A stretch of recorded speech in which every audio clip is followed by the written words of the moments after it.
Assalamu alaikum and welcome to Abu Dhabi, where the 2011-12 Volvo Ocean Race fleet have spent the last 10 days preparing for leg 3 of the race from here to Sanya in China. Today though, the teams will contest the Etihad Airways in-port race, having spent their time in port refitting and repairing their race yachts after what turned out to be a challenging second leg. After 2 legs and more than 10,000 miles at sea, Spanish team Telefonica are in pole position on the leaderboard after winning the 5,500 mile leg from Cape Town to Abu Dhabi, split in 2 parts due to piracy concerns in the Indian Ocean. After losing their mast on the first night of racing in leg 1, Ian Walker's team aboard Abu Dhabi pulled out all the stops to rejoin the fleet in Cape Town, and were rewarded for their efforts by leading the charge out of Cape Town. Ken Reid's Puma Ocean Racing, powered by Berg, had also fought back from a dismasting late in leg 1, racing against time to ship their yacht from the South Atlantic island of Tristan da Cunha to Cape Town, giving them just 5 days in port to be re-rigged and ready for the restart. After a high-octane exit from Cape Town, the fleet was soon floundering off the African coastline, frustrated by light winds and adverse currents on the opening night. Any chance of an easy ride east denied them. We got to a stage where we're going backwards, so it's better to put the anchor down and stay where we are rather than go backwards. Hopefully the wind will pick up soon and we'll carry on our merry way. Right from the outset, leg 2 was a navigator's nightmare, the placid conditions giving way to pure punishment as the yachts traversed the notorious and treacherous Agulhas current. The last 2 hours have just been punching into, fairly horrendous head-on seaway to 20 knots, about 20 knots wind against the sea, and probably a bit of current as well. It's then that the fleet enter one of the toughest phases of the race so far, an exercise in pure frustration, fighting to make progress through a trough separating 2 low-pressure systems. The further back you go, the more wind you get and the faster you can go, and the further forward you are, the less wind you get and the slower you go. In an all-or-nothing gamble, Frank Camas takes his Groupama sailing team south, deep into the lower latitude, searching for a way around the low-pressure line, which for days had blocked the fleet. We haven't managed to understand yet why we were alone in the south. We tried to come back to our colleagues to behave like good pupils, but our classmates didn't want to stay with us. Mike Sanderson makes an equally bold move, taking Sanya north towards a tropical depression forming off the coast of Madagascar. The strategy sees Sanya, the oldest boat in the fleet, surge into the lead, but damage to their rigging forces them to head into the nearest port where they would suspend racing. Yeah, all in all, incredibly gutted. We've now had to pull out of a second leg. Words can't explain it, to be honest, just devastated. The Indian Ocean trade winds give a much-needed speed injection to the fleet. A week of surfing, a superhighway of stable, squally conditions as the fleet powers towards the next headache for the navigators, the doldrums. Telefonica and Puma engage in a fight for first as the fleet drag race north, but the French team's breakaway move to the south results in a near-perfect wind angle, meaning Groupama surge to the front and the first boat to enter the Indian Ocean doldrums. But Groupama's 70-mile lead dissolves as Camper cuts a swathe through the doldrums, rarely dropping below 10 knots, emerging as the new leader, almost 24 miles ahead of Telefonica. Jingle bells, jingle all the way. Oh, what fun it is to ride in one horse open sleigh. Hey! There's no prospect of a festive Christmas truce for the fleet as Telefonica fight back in the final phase of the first 2 stages to Abu Dhabi.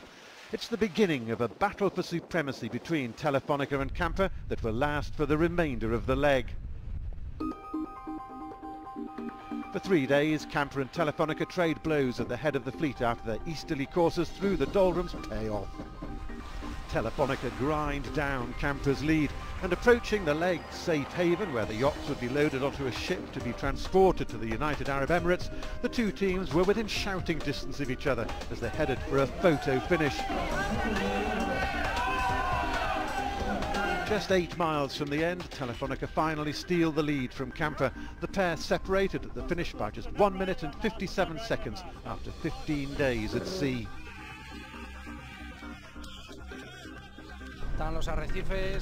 There were some reefs, and we had to pass very close to them. It was very tight with Camper. It has been crazy, but everything was okay. We are looking forward to relaxing now. Meanwhile, Puma overhauled Frank Camus's Groupama sailing team, setting them up to finish in third. The 5 race yachts were then loaded onto a ship and transported from their safe haven to Sharjah in the northern United Arab Emirates, where the leg was completed with a day-long sprint to Abu Dhabi. Campers Chris Nicholson is desperate for revenge and they lead to the first turning mark, but the day would belong to Groupama. Despite racing with a cracked hull, which had had a running repair made before the race resumed, the French team set a blistering pace in 20 knots of breeze, finishing 52 seconds ahead of Telefonica, meaning after 2 completed legs the French team remained third on the overall leaderboard with 42 points. Camper second with 58 points, while Telefonica edge out to an 8-point advantage by winning their second consecutive leg overall. Absolutely glorious conditions here in Abu Dhabi, where the racing is about to get underway. The flag of the United Emirates is flying, which is a great sign because it means we do actually have some breeze. So let's go out on the water to hear from the skippers. Ian Walker, in your home waters, we saw you riding a camel, the ship of the desert. Now you're back on your ship of the sea. I bet you're glad to be there now. There we are, and you know, this breeze is holding in, which is fantastic. We have to admit we're fully prepared for this wind to die down and maybe facing a sea breeze, which is much more normal. So yeah, right now it's looking good for a race, and yeah, we're all very excited. Okay, excited too about sailing by royal appointment. You've got the Duke of York on there. How do you think he's enjoying it? What's he been saying? Well, he's a member of the Royal Thames and has done a bit of sailing, sailed in Carol's Weeks, and so yeah, just been showing him around the boat, and I think he, just like us, he's looking forward to watching the race. He can't really get his head around the fact that we're going to start downwind. Obviously it's that's a new thing for all of us recently, but for the TV today I think the start could be pretty chaotic with spinnakers flying and a mad dash for the first mark. Now, you've been waiting for this for a long time. How does it feel to be out here on the water in your home port? Well, it feels great, and it's fantastic to see so many boats out here. You know, this is exactly why the project was dreamt up, and you know, this is a really important day. So just so pleased to see so many boats. I've never seen so many sailing yachts in Abu Dhabi. Maybe only the Dowels gets anywhere near this number. Oh, well, we wish you well. Good luck today, Ian, and thanks for talking to us. Thanks a lot. Iker Martinez on Telefonica. The start's so important. What's your plan? Well, there is not many plans that we can do now. We're just hoping that this wind is going to stay for the whole race, because then probably will be a transition and the sea breeze coming. So I hope this is going to stay because there is a good breeze now. If this happens, we're going to have to start on downwind with the spinnakers. So our plan is just try to don't have problems with the spinnaker and try to be a little bit clean on wind.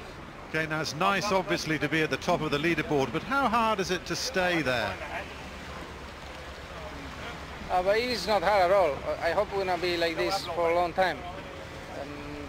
And that's nice. It's nice to be on the top of the overall. So it's just helping us to be more relaxed. Well, it's obviously we're enjoying watching you being on top. We wish you well for the race today. Thanks very much, Iker Martinez.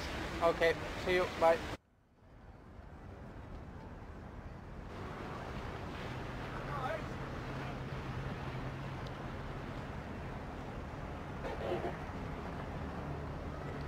So this is the virtual eye interpretation of our race course here today. With me, Peter Lester, sailing world champion, is going to give us what the course is going to look like. Well, the course shape, the wind is actually coming off the land, so it'll be a downwind start, the wind from behind. Then they go out to a top mark gate, and there's a left and right option. Then we come back to the start finishing area. We can see the top mark gate there. Around Mark 2, then a reaching leg over to Mark 3, back to the start finishing line. Martin, we do that twice round. Okay, well, this is that course that you were describing. Give us that run through again. I mean, it's you know, the wind direction and how they're going to have to deal with well, this. Downwind start, out around that top mark gate, back to the start finishing area, and then reaching right along the shoreline of Abu Dhabi, around that reaching mark, back to the start finish area, and we do that twice round. And as you can see, it's really close in, right close in towards the port of Abu Dhabi. And also out on the water there we have our other commentator today, Mike Sanderson, skipper of Sanya, who'd far rather be on his boat, but we're glad to have you with us, Mike. What's it like out there for you today? Oh, well, obviously I'm missing my boat and the other 10 guys, but apart from that, it's a pretty nice day to be out on the water here. I think everyone will be very pleased that the breeze is held in and the boats is charging along. I mean, these things are still pretty impressive in 8-9 knots of wind, so no, it all looks good. What's your feeling about the conditions staying in? I mean, you've had a bit of a look around you. Yes, I haven't spent much time in this part of the world, and I'm with some locals here, and they believe this breeze will stay, so that's a great sign for the race. Now, Mike, there's a pretty impressive group of spectator boats out there. What, in terms of the course shape, what influence do they have on the course? Well, for sure, it looks like with the way the start line's been set up and lessons learned from Cape Town, where really the windward boat with these downwind starts and with how fast these boats go, the windward boat position is very strong. Even though you have no rights once you get ready to jibe onto port, really it's, you know, you're in a position where you can roll over the fleet that's to leeward. So the issue with that here, as you point out, is that will take you into the start, into the spectator fleet reasonably quickly. But I think what you're going to see is people fighting to be the windward boat as far. And we just had a little bit of a blip there with Mike Sanderson out there. We were talking about the proximity of the spectator fleet, and in the past we've certainly seen the fleet being used by the skippers to their advantage in other forms of racing that we've watched. Use every asset on the water, Martin, to your advantage. And what Mike was talking about, the windward end, is the end of the start line that's closest to the shore.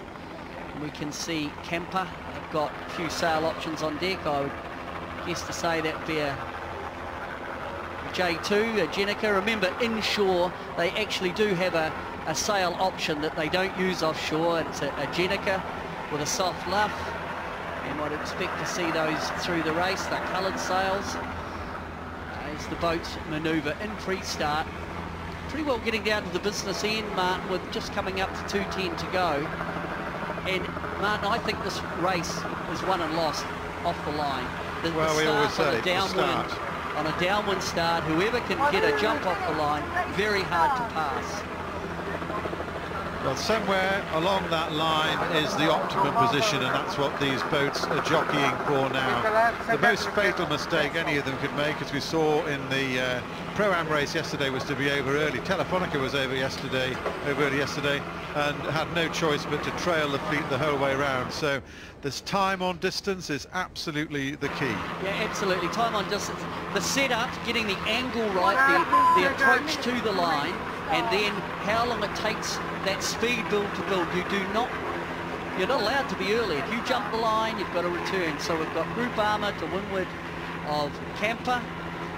They will in fact go from left to right in terms of the exit from the line. We can see the committee boat just coming up to 108, Ian Walker. How he would like to win this race in his own waters. You can see the tension on him there. That's a man under pressure. 1 minute to go. Mike Sanderson, if you're back with us now, who do you like the look of? Yeah, well, it's very interesting out here. Camper definitely found themselves too early with 1.5 minutes to go, and now in a fairly tricky position. They've got group armour to windward, they can't tack. Yeah, there's plenty going on out here. The guy's just coming up to 40 seconds, and yeah, there's some boats in quite interesting positions. Yeah, coming up for just 31 to go. We can see Camper going bow down. They have their downwind sail already hoisted. It hasn't broken out, so the sheet hasn't been brought on. Coming up to 20 seconds to go. Ian Walker hunched as Camper now comes towards the committee boat end. At the leeward end, we've got Puma. It's just a matter of who can get the push off the line, and here's the top team so far, and they're looking strong again. So it looks to me as though Telefonica are looking very strong down at that pin end. Camper are coming in at a deep angle here, Martin, around the committee boat, so their speed build will be compromised. Down the leeward end, we've got Puma. They're fully powered up. And Kenny Reid, look at that aggressive move as he comes round behind Telefonica. Camper coming round the windward end. It's about the speed build exiting the start. And we're underway in the Etihad Airways import race here in Abu Dhabi, and the breeze has held in. How great that is to see, and they're off. They certainly are, and it was there was certainly some different philosophies off the line, but for me it looks like Puma have taken the initial leap off the line. Kemper looked very deep and slow. Group Armour coming up behind Kemper. So on board now from Kemper, Group Armour pushing down behind Kemper. The trailing boat required to keep clear. The boat's getting very close. You can see, look at the gust on the water. I guess that could be the effect of the helicopter. Well, Mike Sanderson, looks like Kenny Reid in the box seat there. Great start, Puma. Yeah, absolutely. Yeah, Kenny did a nice job for sure. Kemper and Group Armour found themselves well too far up the line and had to really struggle to get down to the start boat. Okay, look at the track for us, but well, at the moment, hang on 1 second, we're just looking at these two boats sailing through the spectator fleet. What a view the spectators are getting, but this is pretty hairy stuff, Mike. Yeah, absolutely. The fleet, these boats are doing like 13, 14 knots to the spectator boats, and really is exciting for the guys. The breeze has gone right, which is why the boats have ended up way up here, and for sure we're into a breeze transition here. Quite a split breeze between what Kemper's got out here on the right-hand side and what, for example, Abu Dhabi's got out on the left. Now, Mike, looking back, if there's been a change, there's a change coming in the wind. What side of the course now, if the sea breeze effect is coming in, what side of the course looks good? Yeah, well, the big question is, you know, can Kemper and Group Armour, who are out this windward side, can they get some sort of shift to go back across to more in the middle of the fleet? The nice thing is it's actually turned into a true run. The wind direction shift has actually turned the run into a true run, and it's very even across the course here. You know, looking here, I would doubt whether Kemper could cross Puma, for example, at the moment, so there's plenty going on. Now, Mike, we're looking on Kemper. Chris Nicholson gestating towards the spectator boats. With the wind shift, Martin, they're pushing now into the area where the spectator boats are, and again, it's these obstructions, these things that happen on a racetrack that are unexpected, brought about by the wind shift. Well, you can hear the ferocious roar of engines in reverse, I think, as people try to get out of the way. And they were expecting a bit of a thrill here, but they've had more than probably they asked for, Mike. Yeah, absolutely. It's all go at the moment, and it looks like Puma must have got a penalty. Puma's going into a penalty turn, but back with Kemper, she's got plenty of good breeze and actually has sailed back into the old wind direction, so it's been headed back down. Mike, I'll jump in. Remember in the pre-start, let's talk about Puma. They actually had to luff to get round behind. I'm just trying to remember at that top end. Telefonica. Maybe they failed out at that point. What are your thoughts? Yeah, we were up the other end of the line, but that's either they, the most likely scenario is that they touched, you know, a backstay or something on Telefonica as they tried to get up around the back of her. But she's now completed her turn, but that'll be a big blow for those guys. Well, you can see the amount of work that's having to go on here to try and get reorganised and to get back in this race. And how expensive is that, Peter? Oh, it's a game breaker, really, because you do the penalty turn. We can see the Jenica has been dropped on the deck. They've done their turn, now they rehoist, and that will put them probably at the back of the fleet. We can see no boat speed, Spinnaker on the deck. That's a very costly penalty against Puma. And we could also see there, as they try to get Puma going again, just how punishing this race is when you've only got 10 people on board to do all the work of what really should be 16 or 17 people on a 70-foot ocean racing yacht.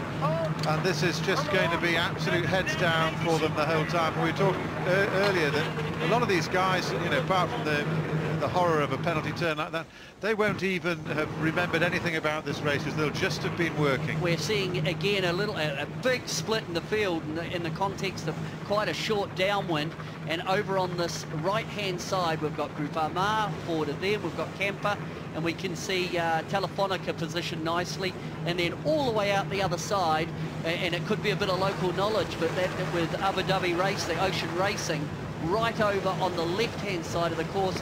Mike, this one at the bottom mark, there's a big split. Yeah, I mean, I think Camper and Groupama, as we guessed before the start, I think this side of the track looks like it's paying pretty nice dividends. You know, to my eye, for sure, Camper and these guys over this side are a lot closer to the bottom mark. So, no, it won't probably matter what shift they get to get back. It looks like they've made enough headway in their closure to the bottom mark to take this one out. So Camper have made the jump. Off the line, they looked a bit quiet. They were a little bit early. They were sailing deep around the committee boat. But you've got to believe that Nicholson Martin wanted to go this way. Their weather prediction, those tactical choices in terms of pre-start, at this stage has paid off for the Camper team. Well, I did see earlier on, I saw Will Oxley, the navigator, who would have been making the calls, pointing exactly where he wanted to go. And clearly that was a game plan that has been executed here on board the Kiwi boat. First jibe coming up, so Nicholson now winds the boat down. He's steering from that leeward position. Camper jibes through. They're using their A2 Jenica. Now this sail is just one that they use on the inshore races. It's got a soft luff. The offshore sails have a rope luff in them for sailing tighter angles, but these sails that all the boats are using are specific sails for the inshore. We're now looking down towards the bottom mark. Camper have jibed, Groupama have jibed, and as we pan round, we'll look for the yellow Jenica of Abu Dhabi, but it looks like Camper have a solid lead. Well, that's what it's looking like to us here as we view the pictures coming into our commentary box at Abu Dhabi, just opposite the destination village here. Mike Sanderson, you're out on the water. How's it looking for you now? Yeah, it's pretty interesting, and now that the guys have jibed, the breeze is down and they're certainly jibing through, you know, pretty big angles. You know, Abu Dhabi's not looking that bad out the other side. Very interesting, you know, it'd be very interesting to see on the virtual eye how it looks for them. Which is what we're looking at now. Very accurate with your own eyeball there, Mike, because the lead is reducing rapidly from 50 metres. It's pouring down as the boats approach the first mark in this race, the first gate. It's down to something like 39, 40 metres. Camper's still just got it, but whoa, there's absolutely no doubt about it at all that Abu Dhabi is chasing them down. They certainly are. This is going to be close at the bottom mark, but it's Groupama who are rolling over the top of Camper, and if Groupama can just push forward a little bit more, they'll put the airflow down onto the leeward boat. So it's Groupama showing again this phenomenal speed they have on anything when the wind is from behind.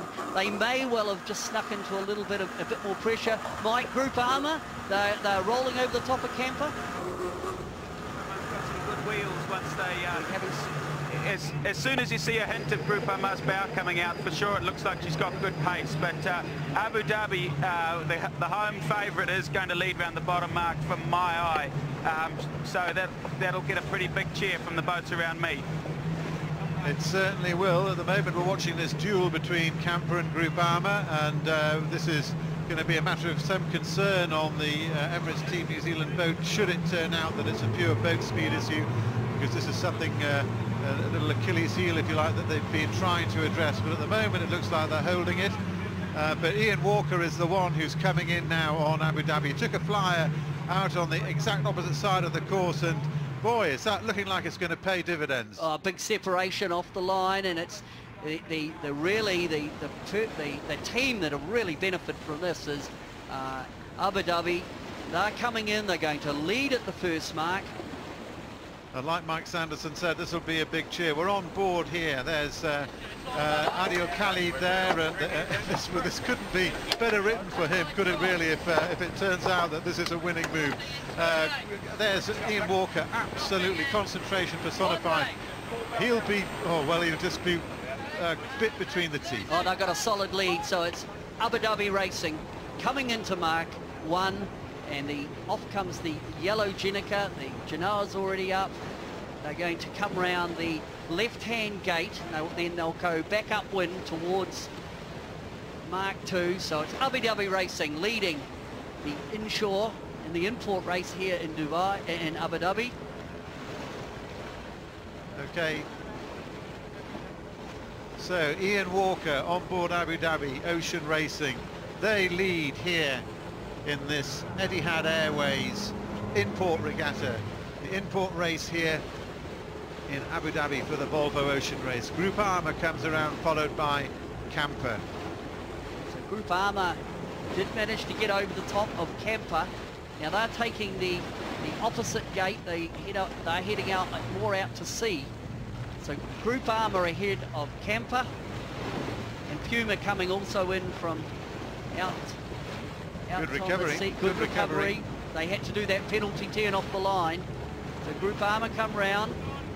Camper here might have the opportunity with just a little bit better trim to get on the inside of Group Armour. Group Armour exit from the mark was a little bit slow, but Telefonica are taking the other end of the other gate. So Telefonica are in quite good shape. Well, we're seeing Mike Sanderson, we're seeing the coin being spun, and there are two options up here. Where would you rather be? Well, I think one of the big things there was, what mark you were kind of lined up for as you came into.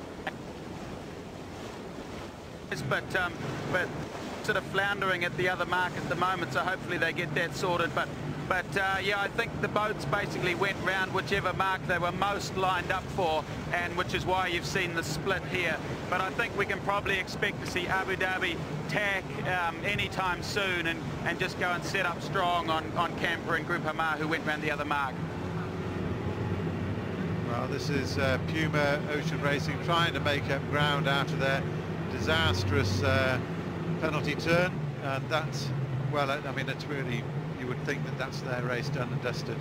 Certainly, pretty sad. You pay a big price, and he was looking at off the line. Puma was looking famous, but just their time on distance a little bit too aggressive. Kenny Reid always aggressive as they come round Mark II. Could be pretty gutted with that. Will Kenny Reid there on the right side of your picture, looking at the backdrop there, this stunning backdrop of the skyline of Abu Dhabi, and he won't like that view because he's got the rest of the fleet in front of him. So Mike, as you look up the track, it's an upwind. How's it looking, left or right? Is that sea breeze? Are we seeing more change coming?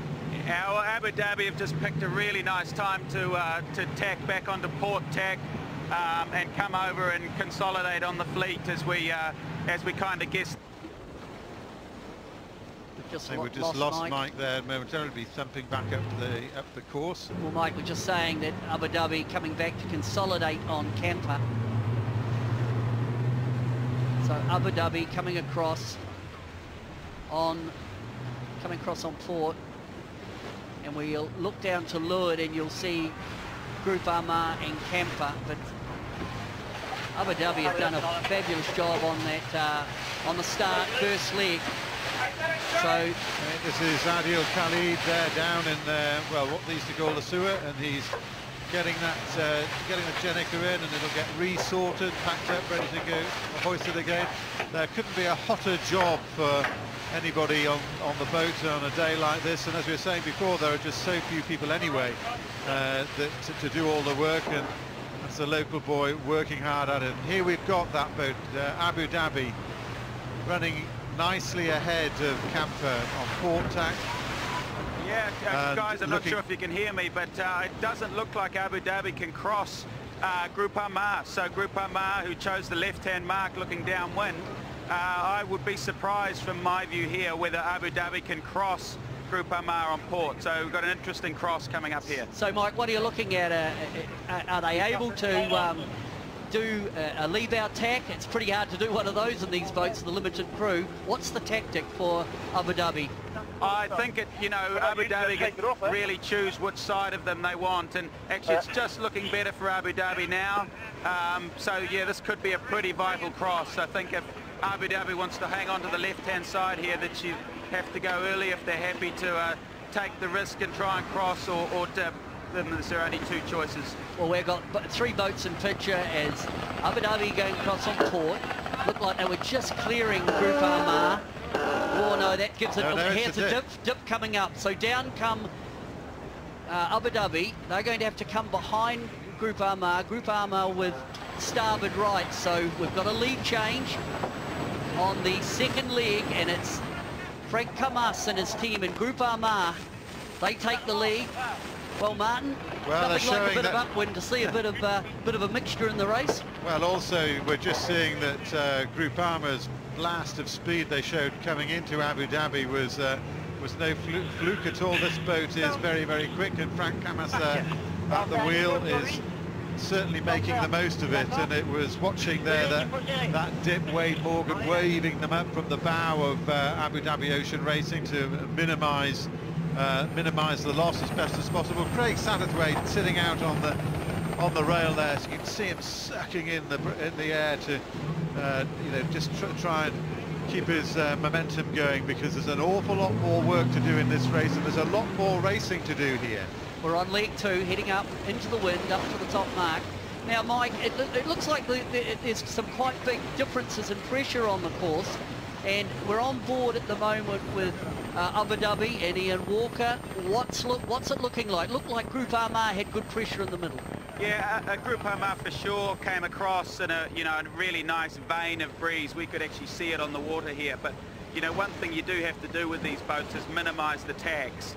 And so the guys don't want to be doing 10, 15 tacks up the beach. So they've really got to try and pick their lanes of breeze to work up. And once again we've seen here a camper going probably 8-10 boat lengths behind Group Armagh, as Group Armagh actually rolls into attack as we're speaking to sort of set up strong on the fleet, if you like. Now, Mike, Group Armagh have just tagged. How long does it take post-attack to get back up to target speed? Oh, well, the boats get up to speed really quickly. I mean, a canting keel boat's like having, guys on a trapeze. You really do use the acceleration of the keel swinging up. Just losing, Mike, they were looking at Jules Salter there, who's the navigator, and he's scanning the course there, stroking his chin, wondering, well, what's the call going to be? Ian Walker just concentrating on trying to keep his boat going as fast as possible. And, we talk a lot about there being, not many, the leading boat just leaps away. It hasn't quite happened No, yet. It hasn't. And this is a true upwind. And really that has meant that it's created some passing opportunities. And Group Armagh have taken that opportunity. It's a good, solid upwind leg. This is the best in-port race we've had, in my mind. It's developing. It's a race. It's a proper race, and there's some passing options. There's Abu Dhabi, how they would love to get pole position in this one, but Group Armagh are really showing some substantial speed. Yeah, guys, I'm not sure if you can hear me, but Abu Dhabi does look quite strong again out the right-hand side, which of course is the side that she gained down the run. So for sure, I think her dip, the boats were probably pretty close to bow to bow when she went into a dip. And, that's what the choice they had to make if they wanted to go right. And it'll be interesting to see when these boats come back together. I wonder how much local knowledge is in that. I mean, Ian Walker's spent a long time sailing around these waters.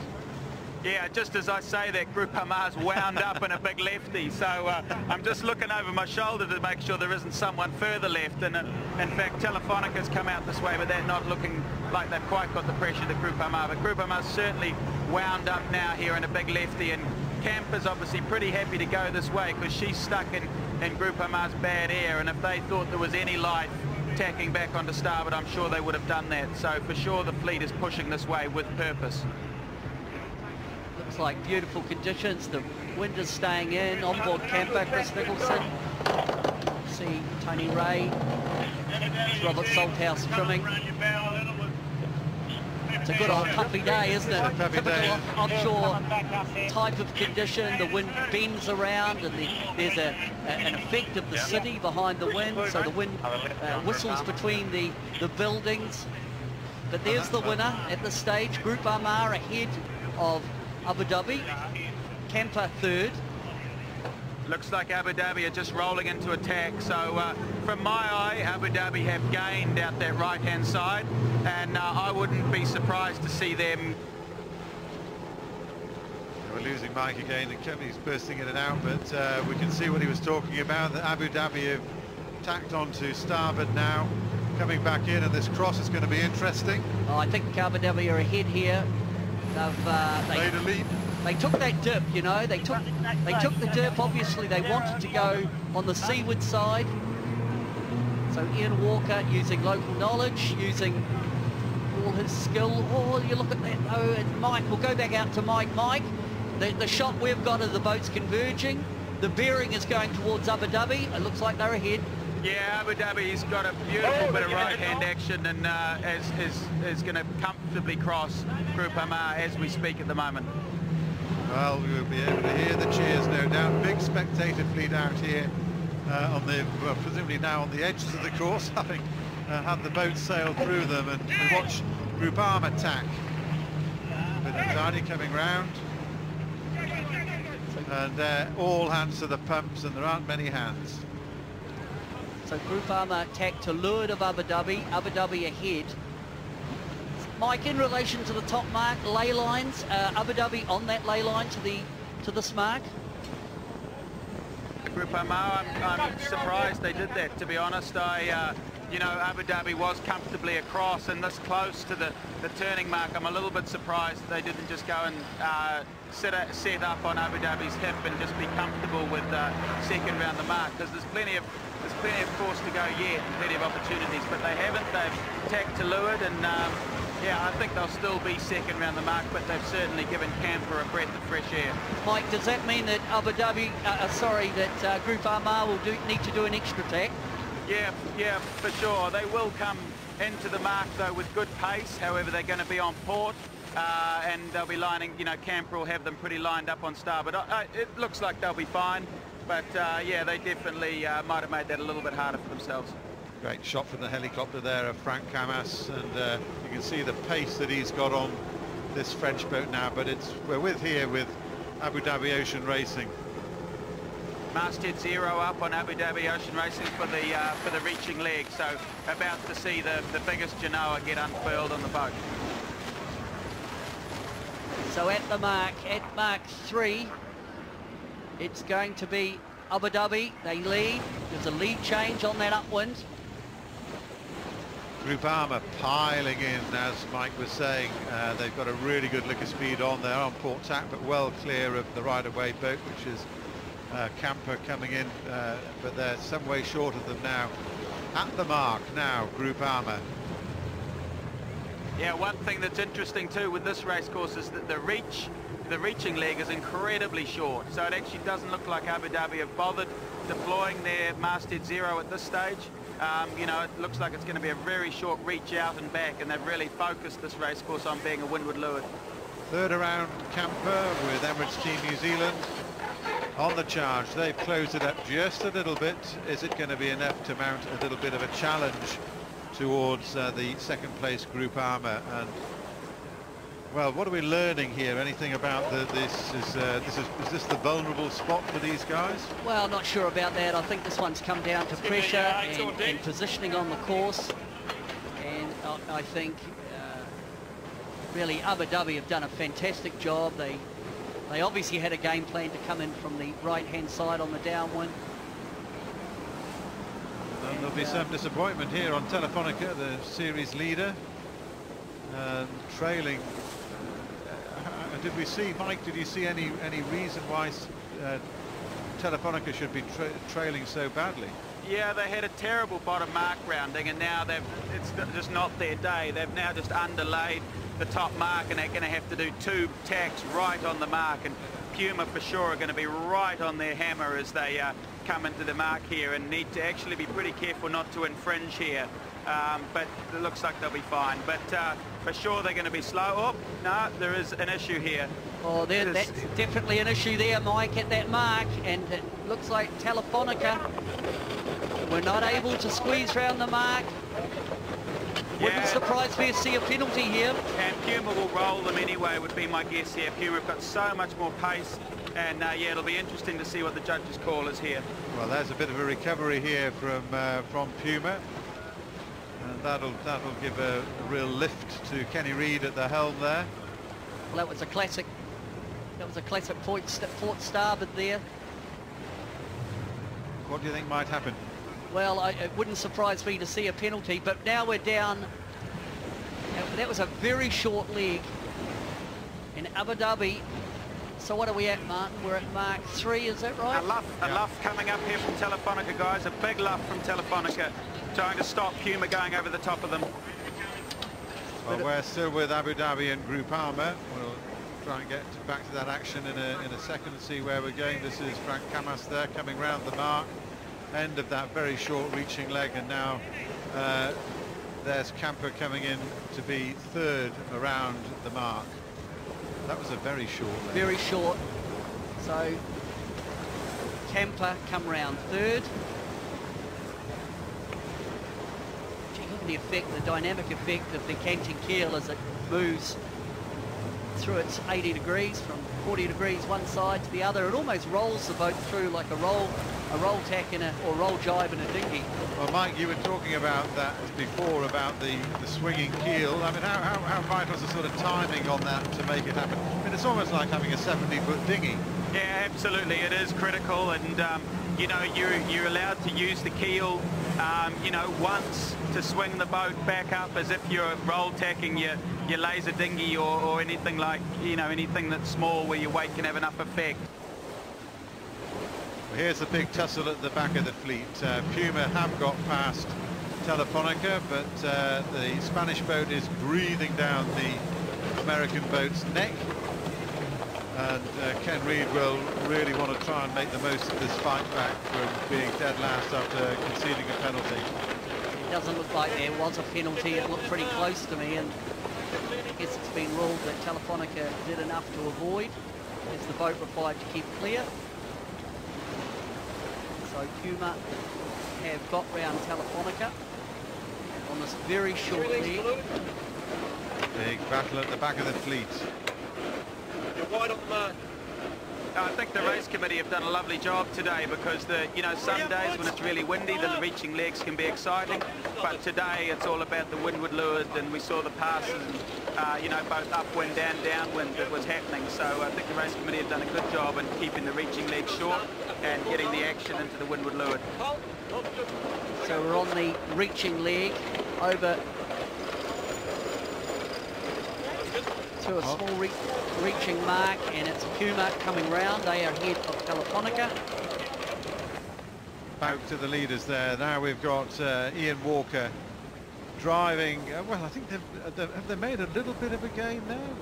I mean, there's not much between them, and we've seen that, contrary to normal expectation in these short races, that there have been plenty of lead changes in this race. As you were saying, Pete, this is the most exciting inboard race that we've had so far, because of the lead changes and the fact that we've got a good steady breeze and the ability, as we've seen, for people to get by. So Abu Dhabi going with their same downwind spinnaker that they used on the first leg, and because we've only got 10 guys on the boat, you don't even have enough time to pack the sails properly. So as we can see there with Abu Dhabi, she's just hatch hoist once again like a dinghy, you know, a 500 square metre Jenica just straight out of the hatch, as if it was a you know, 20-foot sport boat. So in context of the race, Mike, this leg under Jenica is another passing opportunity if you can get it right. Yeah, absolutely. I mean, Groupama have done a really nice set, or what looks like it's going to be a very nice set right behind, and for sure Abu Dhabi's lead over Groupama is not that comfy, and you know, Camper are only another 6-8 boat lengths behind, and so for sure these three have got all to play for. The other two are back away, but these three have certainly got it all to play for. Up goes the kite on board the Spanish Kiwi boat. Now Wislang holding the jib in there up in the bow.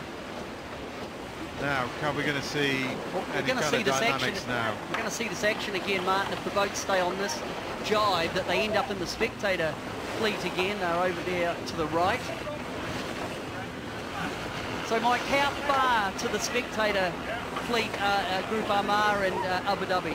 Oh, well, Abu Dhabi's managed to sneak down underneath the spectator fleet quite nicely, and Groupama's going charging back into it again, so for sure she's going to give some fans quite a sight. Camper have a small issue with their string line. Just losing Mike there. Now we're here at the leaders here. Ian Walker has put 100 metres on Frank Camas. Camper trying to make up ground as well, but how brilliant this could be for Ian Walker. in home waters if he can carry this one on, and the virtual isn't showing it at the moment, but we know the spectators, the local guys, are really close in.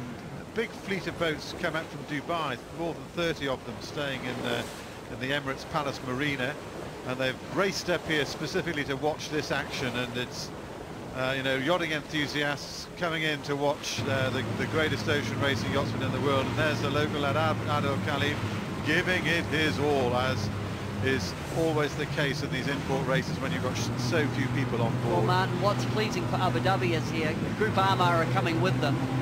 Ian Walker's got clear wind around the Jenica of Group Armour.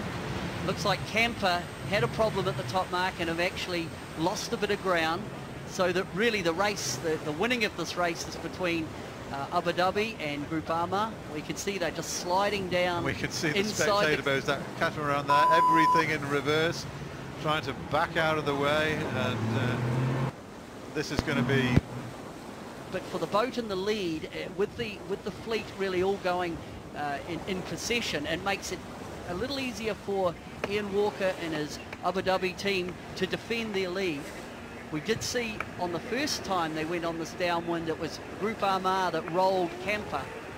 Are they pressed up enough? Have they got enough speed to actually come back at Abu Dhabi? Abu Dhabi have taken another 10 metres there, Martin. Well, there's a lot of racing here done, but that's a great shot though of Ian Walker there, showing the pace that they've got. And if he is sailing by royal appointment, just behind him on his right-hand side, there he is Prince Andrew, the Duke of York, looking fairly relaxed. I wonder what he's making of all this, because mind he's been lucky enough to be in some fairly privileged spots, but this is absolutely one of the spots to be in. As we say before, this is like racing with Michael Schumacher or Lewis Hamilton or Sebastian Vettel. It's just you know, this is the Formula One of the season in many ways because of the pace. These are the the quickest monohulls playing this game, and the Duke of York there looking back, which is the view that Ian Walker would be enjoying as well, hoping he can hang on to it. There's the spectator fleet, just as I say, they were backing up pretty sharp to get out of the way of Camper and not affect his line.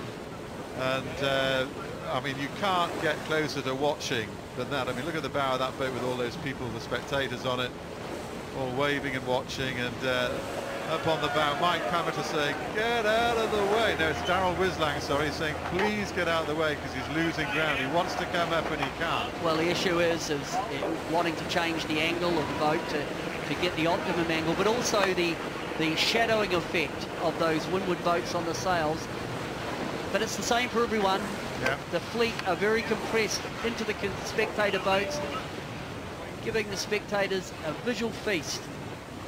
Just a little bit more of a gain there, and this is on board Group Armour. We're looking back here at again we're seeing the pace that the angles give us a good idea of just how quickly they're going, and that kite's still filling very nicely. Nice bow wave coming up off Abu Dhabi Ocean Racing. Yeah, and we look at the sails, the yellow Jenica of Abu Dhabi looked pretty solid. It wasn't looking a little bit soft in the luff. For me, they are gaining on Group Armour. We could see their sail just looking a little bit softer. That's the white sail on the left. Certainly when the sails are pressed up, they got pressure. It equates to more speed. And the bow wash coming up Abu Dhabi, Azam are in a good position. Abu Dhabi now jibing. Very smoothly done. Group Armour we expect will go likewise. Justin Slattery up on the bow of Abu Dhabi just checks it all as well as they reset, both boats executing that jibe nicely, and coming up tight onto the next mark. Well, the seconds going down towards that start finishing area again for the second lap. Certainly lots of turning marks, which just gives it plenty of variety, but it's all Abu Dhabi. To me, Martin, they've consolidated their lead now. They've got the two, Group Armour and Camper, well in control. So Ian Walker really is in the box seat. Yeah, guys, I'm not sure. Adil Khalid, if you've got enough breath in you to talk to us, how's it going? Still breathing. Still breathing. Good pressure. Get around this mark, set up with a string drop. We're going to go right. It seems to be the best pressure today. We did it all out the first run and up those first beat, so we're looking pretty strong. We've got us now. On board there with Abu Dhabi Ocean Racing, and as you can see, having to absolutely suck that in, that is really seriously hard work. He's stretching it, Peter. Oh, no, I think they're in a strong position of consolidating. The other two boats are well covered, and it's all Abu Dhabi. They're heading down in Walker. There's the Duke of York at the back, and would be interested to know what he thinks of all this. Okay, we're joined here in the commentary box by Matt Sheehan from Yachting World, technical editor of Yachting World. Seen regattas all over the world, and what do you make of what you're watching here today, Matt? Well, it's pretty interesting, isn't it? I've been out with these boats the last 2 days, the practice racing and also the Pro-Am stuff. And it's very interesting to see.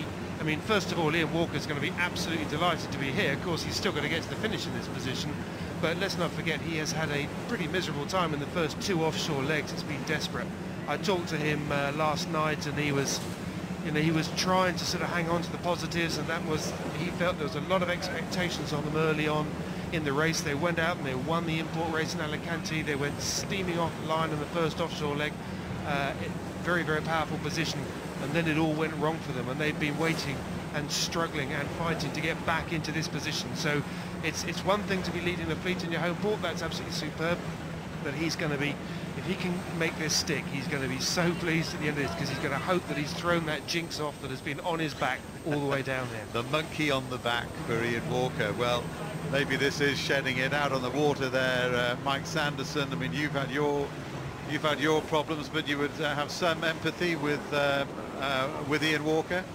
Yeah, absolutely. You know, they've had a tough time like we have, and they'll be very excited to be in the position they are. But looking back upwind, I mean, they won't be that excited. It's looking very patchy.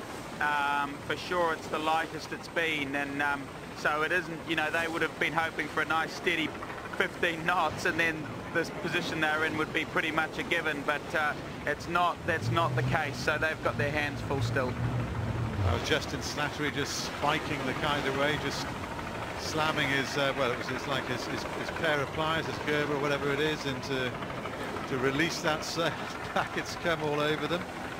And this is all part of the business of not having enough people on board now. Absolutely. I sailed with Telefonica on the practice day and then Group Armour yesterday. And I tell you, the one thing that comes across in these boats time and time again is how understaffed they are. I mean, bear in mind, these are 70-foot boats, hugely powerful boats. In normal racing people's terms, you know, they've only got 10 on board these boats. At a normal amateur regatta like Cowsweek or something like that, you'll find 40-footers crewed by 15 people. And they're sailing a boat that's twice the size, but with 3 or 4 times the sail area, with 10, and it is just, it's relentless. And well, just watching that manoeuvre there, you could see that there was the potential for trouble, Pete, with that kite in the water. Yes, certainly if the Jenica goes in the water, it acts like a sea anchor, and once they hit the water and they fill, it's very difficult to get them in. Shrimping. And so Group Armour, a second round, looking up, it was Abu Dhabi. They were pressed up, they were still had heel angle. It's just a little bit alarming to hear what Mike Sanderson was saying as he looked up towards the top mark. The effect of the sea breeze trying to build late in the afternoon may mean that these trailing boats, if they can keep close enough, there's still some opportunities left. So Camper now coming in on board, down below on Camper. Mike Paminter, the man with the broken teeth, he's yanking this big kite in, and well, we've said it's hard work, and there's testament to it. And Mike, we're watching Camper, well, just sort of struggling really with any breeze. It looks horribly light. Yeah, they got caught with their, you know, a little bit deep coming into the mark, which you know, which is always tough in these boats to pick ley lines, so that is, you know, your final approach into the mark. And yeah, the problem of being short-staffed certainly makes that feel twice as bad. But they've chosen the other gate mark, and as we look up, so we're just losing Mike. But I think what Mike was saying, they've created a split. And of course, when you're behind, if you can create a bit of leverage, and as I look at Puma and Telefonica coming in, the wind looks quite solid on that left-hand side. If you're a camper fan, I'm sure we'll go across and have a look at Abu Dhabi again in a minute and see how much pressure they've got as we're on board Telefonica. Telefonica came in, they're trailing, they got passed at that top mark by Puma. Well, they're looking pretty pressed up at the moment still. That's encouraging. Looks quite a bit of pressure coming in from that side of the course. It's Kenny Reid.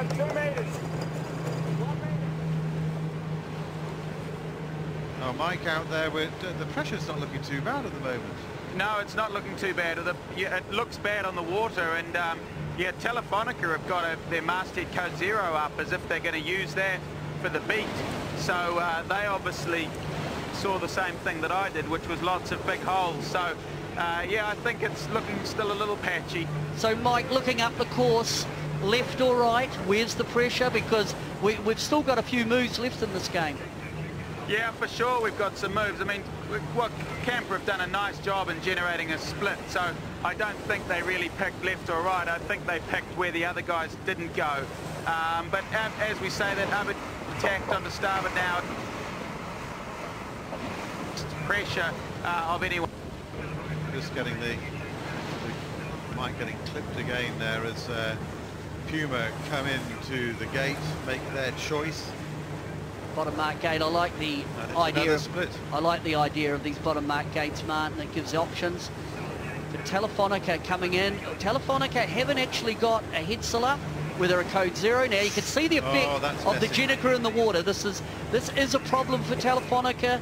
They've got Spinnaker in the water. They do not have a Genoa or a code 0 hoisted, so they're having a few issues on board in this import race.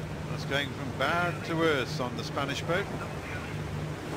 So Telefonica. Well, that's messy. Look at that. No head sail on, and you can just imagine that there would be some words being exchanged here. One would suspect. But Martin, again, it's this short-handed scenario. You really get caught out if something's not quite right. You don't have enough hands. Virtual Eye whizzing us up the course to the leaders, Ian Walker, keeping that buffer, keeping it reasonably steady. He's grown it out to 180 plus.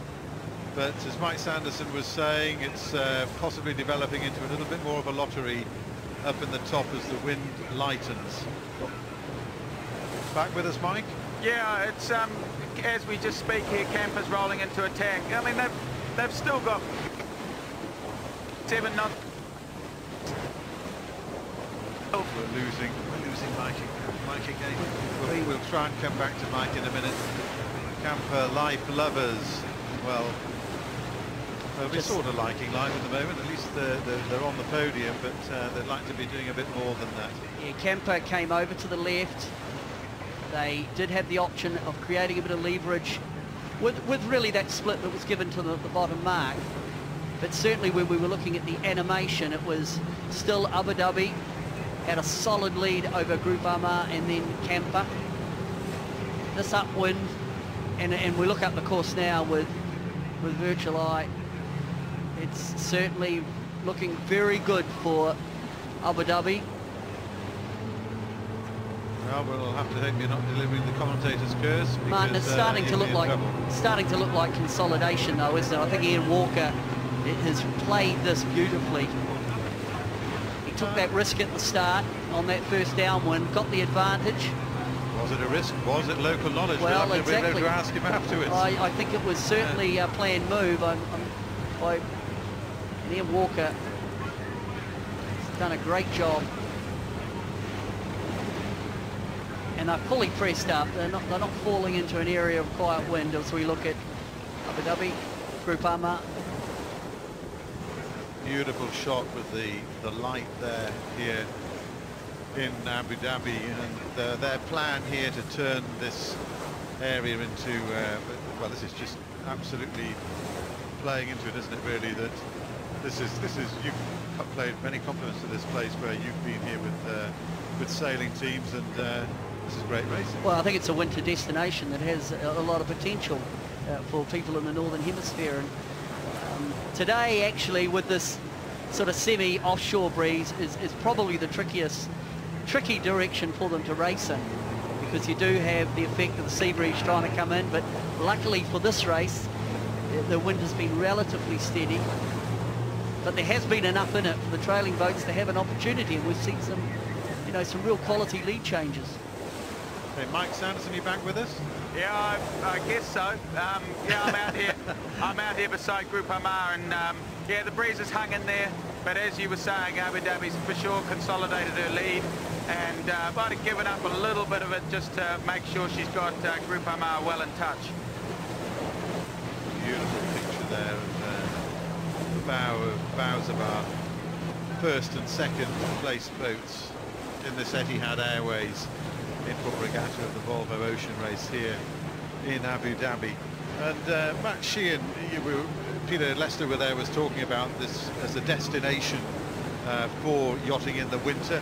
I would imagine it would have an enormous appeal for you as a British sailor in the middle of winter. It certainly does, yes. I mean, I've just come out here straight from rather cold conditions at home, wearing dry suits and woolly hats and balaclavas and gloves, and to come out here is fantastic.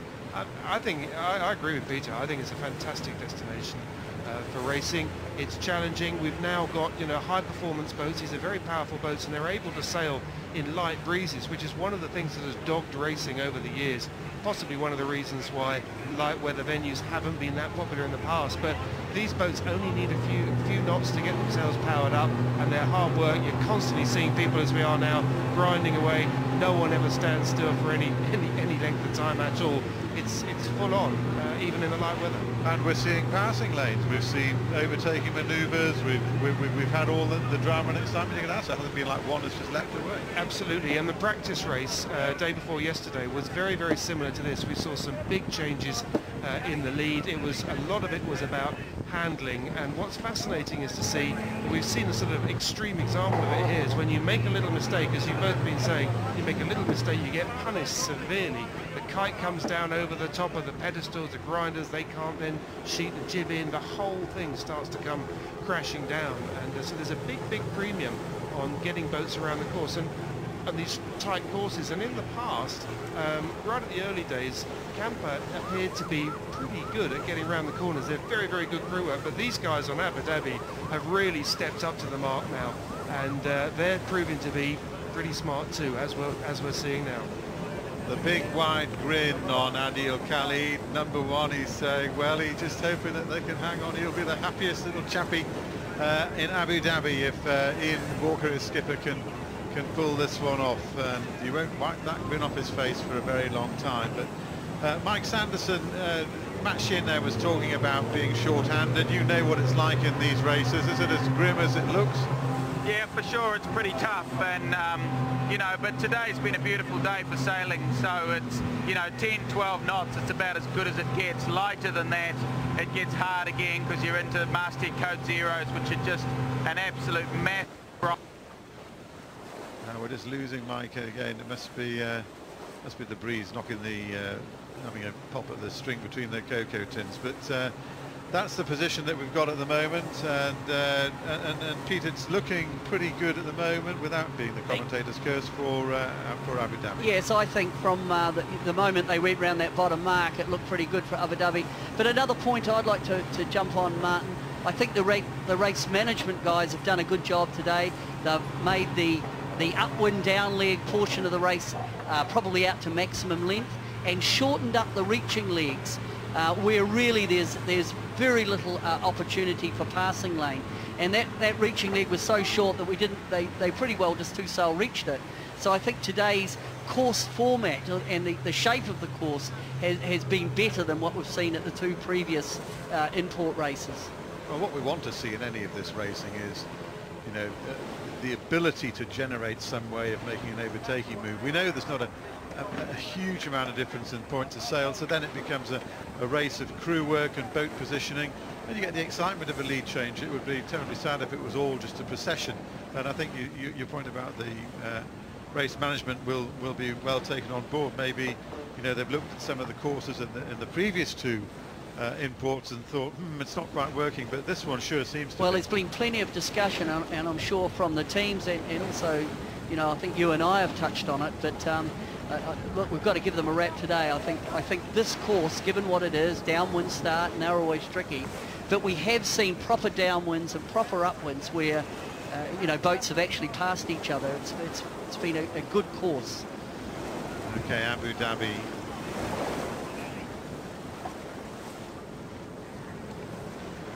Abu Dhabi consolidating their lead here in the Etihad Airways import race in Abu Dhabi.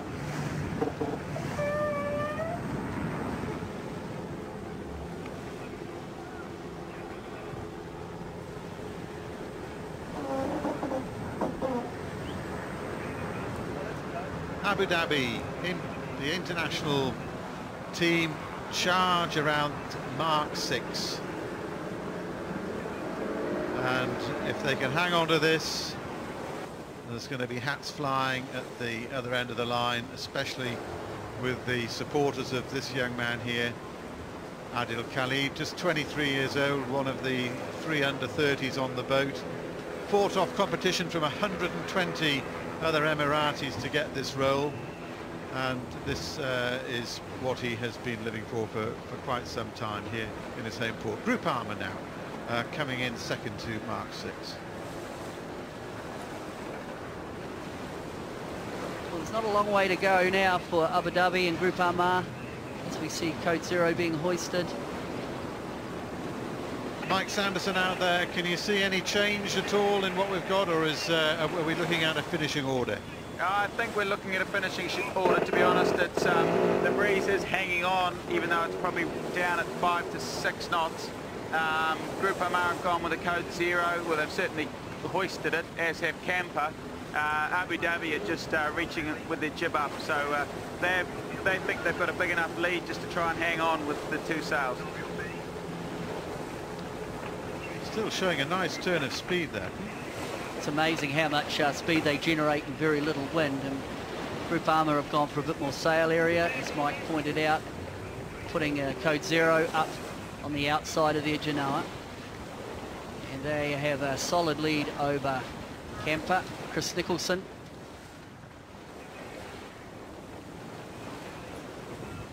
And we can see that Camper also have a Code Zero hoisted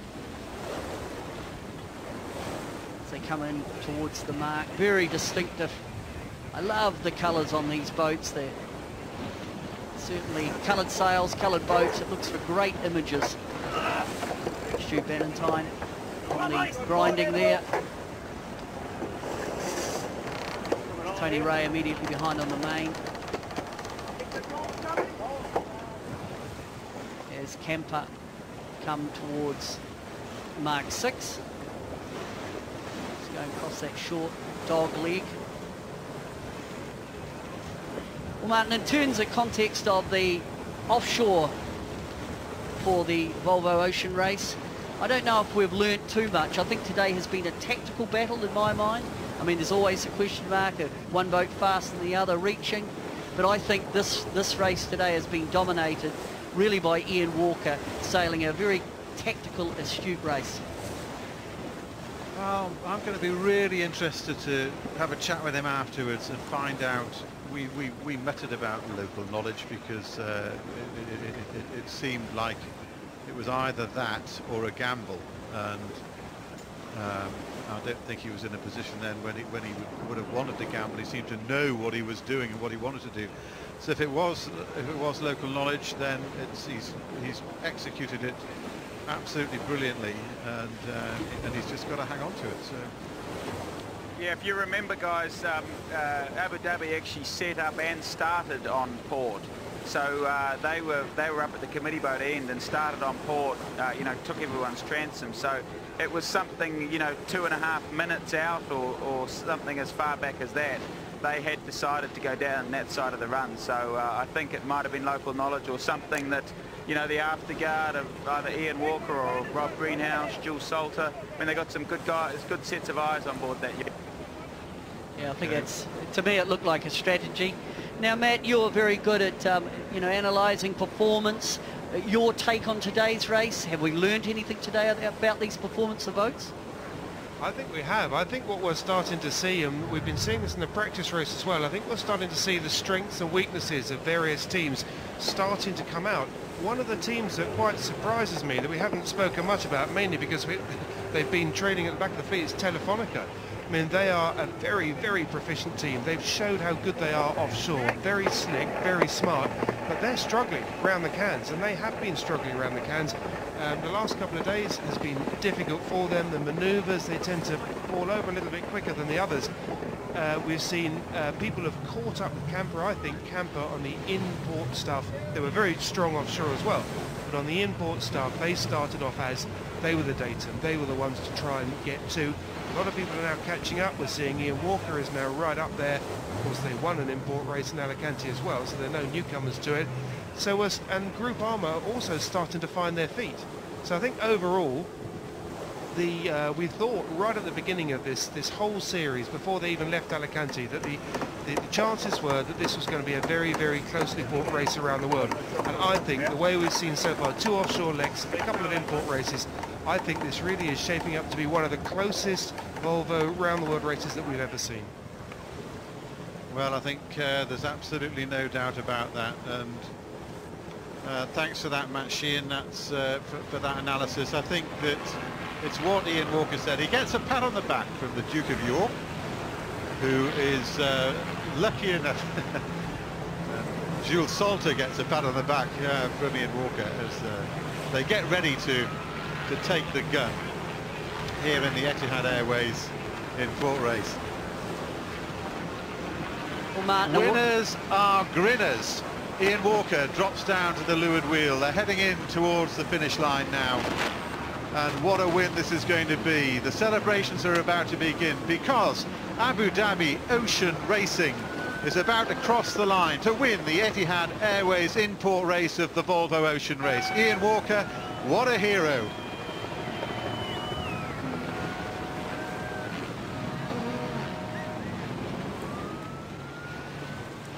Adil Khalid waves the flag of the United Arab Emirates. The pictures tell it all. This is a terrific moment for these guys on board Abu Dhabi Ocean Racing. They've been really in the gun so many times since this race began, and really this is a quite remarkable achievement, and they'll be absolutely thrilled with what they've done, and relieved, I would imagine. Well, you know, the disappointment and elation of sailing in the Volvo Ocean Race, I'm sure the last thing on their mind was when they dropped that rig in leg 1, but now to come back so strongly and win the inshore import race here in Abu Dhabi. Group Armour, again, another top shelf performance by Group Armour. They come across second. They've got to be the most improved team in the Volvo. They started off with a disappointing first leg, but haven't they bounced back brilliantly here in Abu Dhabi. But it's all about Abu Dhabi.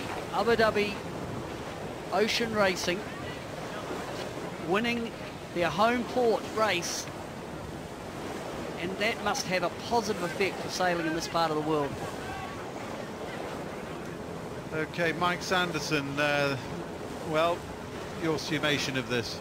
Yeah, obviously they're going to be hugely excited on Abu Dhabi. I mean, they sailed well, they had a strong plan, they executed it well, their crew work was really tidy, and, you know, I think it's just a huge day for them.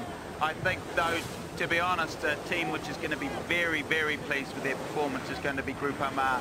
You know, 2 weeks ago she showed just blistering pace reaching in breeze, and now she's shown that she's not all bad in light airs. So I almost wonder if they'll be the happiest people when we hit the dock tonight.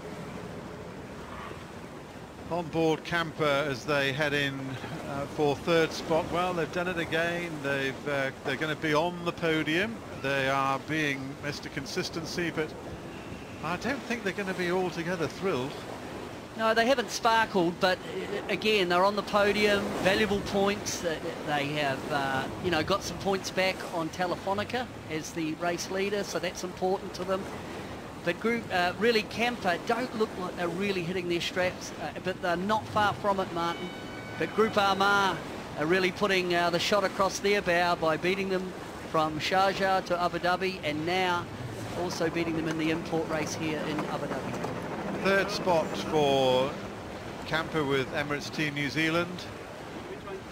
As we're saying, yet another podium, so they'll get a slight champagne soaking with, I understand, date champagne later on. But here we've got Adil Khalid, and does he look happy or what? I mean, you know, what more could he possibly ask for?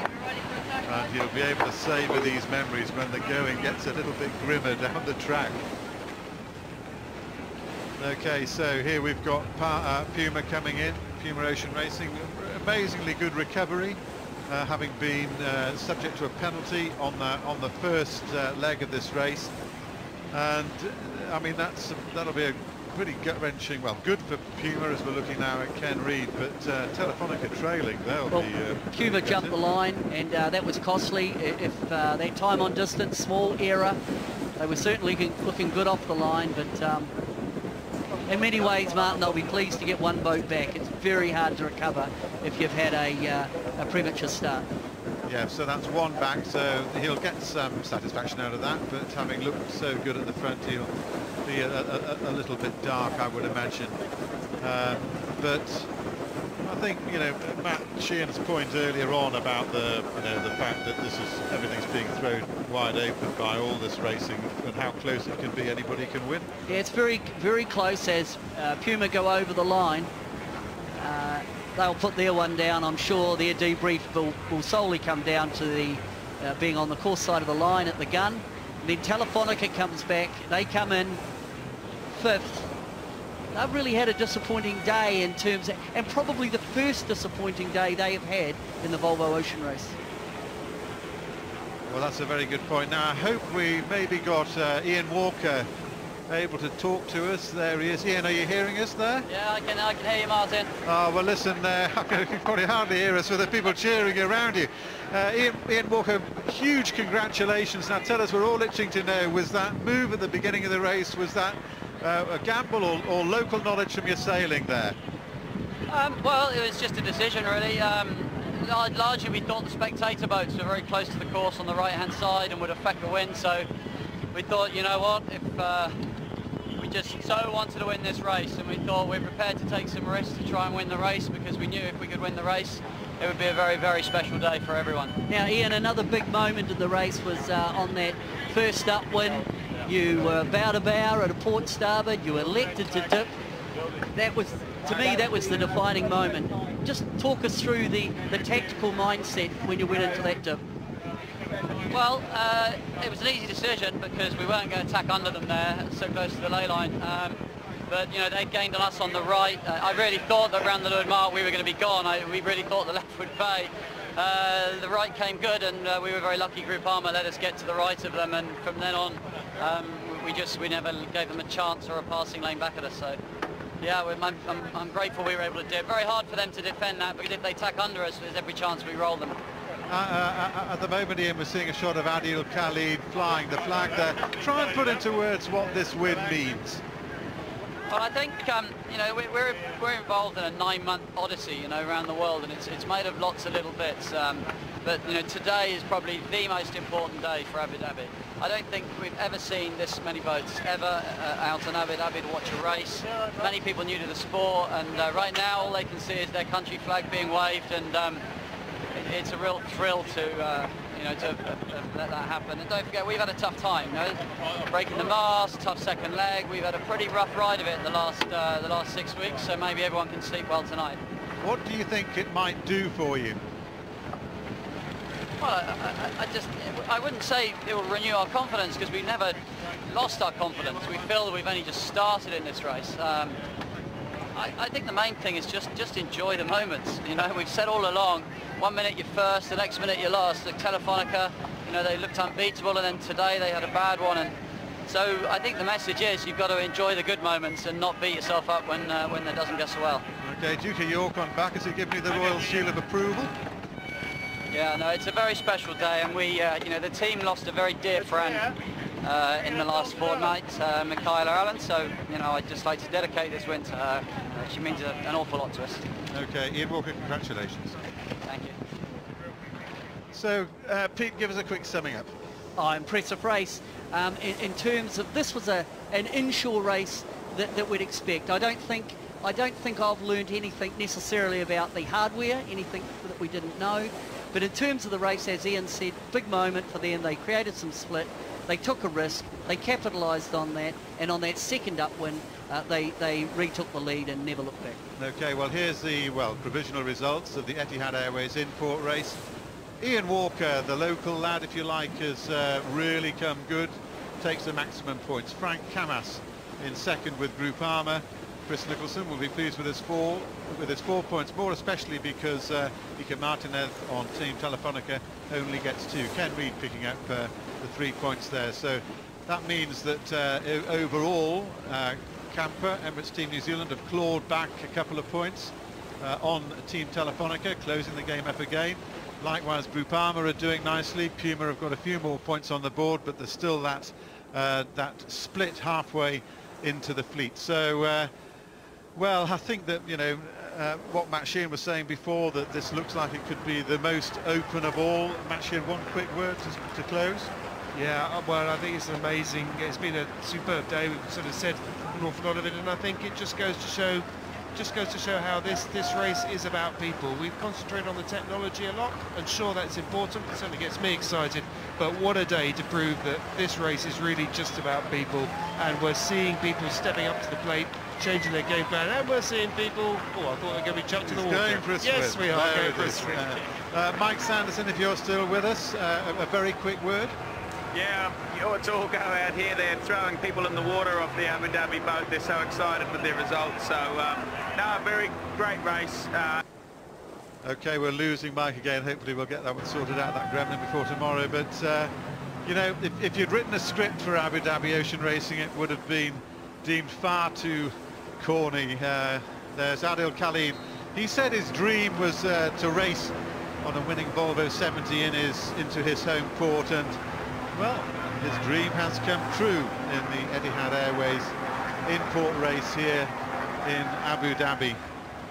Now they go into the restart on leg 3 of this Volvo Ocean race, fired up with renewed confidence, and we all, I think, are watching a Volvo Ocean race that has never been quite so wide open. So we look forward to bringing you the restart action, but until then, from a really jubilant Abu Dhabi, from an incredibly jubilant Abu Dhabi Ocean Racing team, we wish you a good evening. Look forward to seeing you again tomorrow, and from Abu Dhabi and the Volvo Ocean race, goodbye.